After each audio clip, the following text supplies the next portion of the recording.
Israeli পণ্য workout করবা, Israeli পণ্য ওয়ার্কআউট করবা, এই পণ্য ওয়ার্কআউট করবা।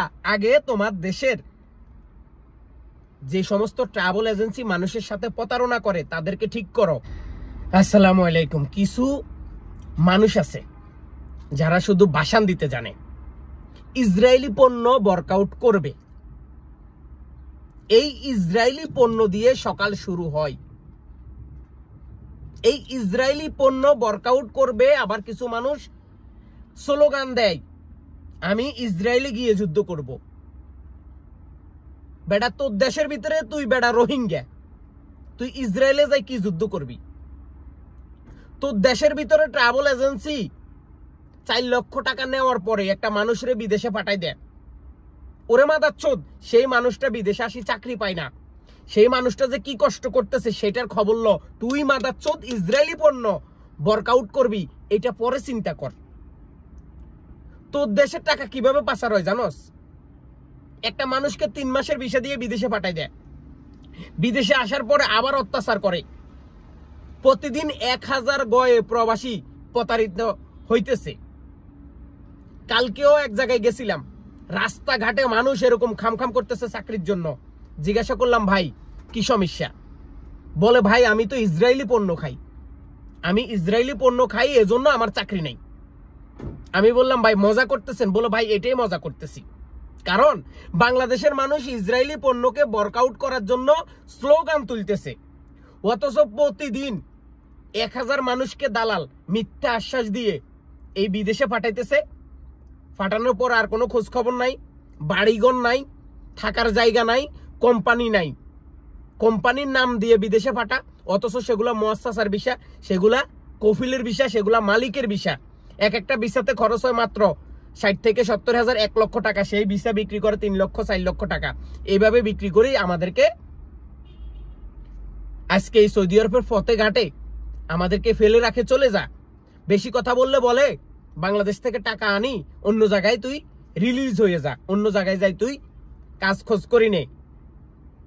আমি তোরে যেই কোম্পানিতে আনছি সেই কোম্পানির কাজ নাই, আমার দোষ কি?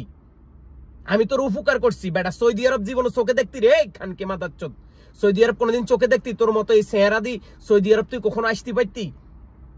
আমি তো, তুই 4 লক্ষ টাকা বা 3 লক্ষ টাকা দিছস, তুই সৌদি আরব আইছস বেটা। আল্লাহর কাছে শুকর কর। এইরকম কথা বলে দালাল চক্র। ইসরায়েলি পণ্য ওয়ার্কআউট করবা, ইসরায়েলি পণ্য ওয়ার্কআউট করবা, এই পণ্য ওয়ার্কআউট করবা। আগে তোমার দেশের যে সমস্ত ট্রাভেল এজেন্সি মানুষের সাথে প্রতারণা করে তাদেরকে ঠিক করো। তারপরে ইসরায়েলি পণ্য ডাক দিলে ইসরায়েলি পণ্য বন্ধ বেচা কিনা বা বন্ধ করার এটা দায়িত্ব সরকারের। এটা তুই আর আমি না কিনলেই এক সময় সরকার ইম্পোর্ট করবে না। যারা ইম্পোর্ট ব্যবসায়ী তারা এক সময় এই পণ্যতে দেখবে ইনকাম নাই, এই পণ্য বিক্রি করবে না। কিন্তু তোমার সকাল শুরু হয় ইসরায়েলি পণ্য দিয়ে এবং রাত্রে ঘুমানোর আগ পর্যন্ত তুমি ইসরায়েলের পণ্য ব্যবহার করো।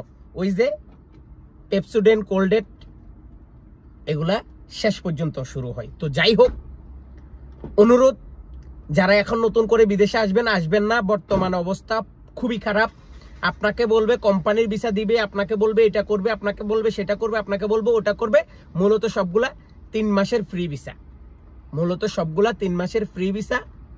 ইসরায়েলি পণ্যর ওয়ার্কআউট করুন। ইসরায়েলি পণ্য নিয়ে যে সমস্ত স্লোগান হইতেছে, এই স্লোগানটা বাংলাদেশের ট্রাভেল এজেন্সিদেরকে নিয়ে হওয়া উচিত।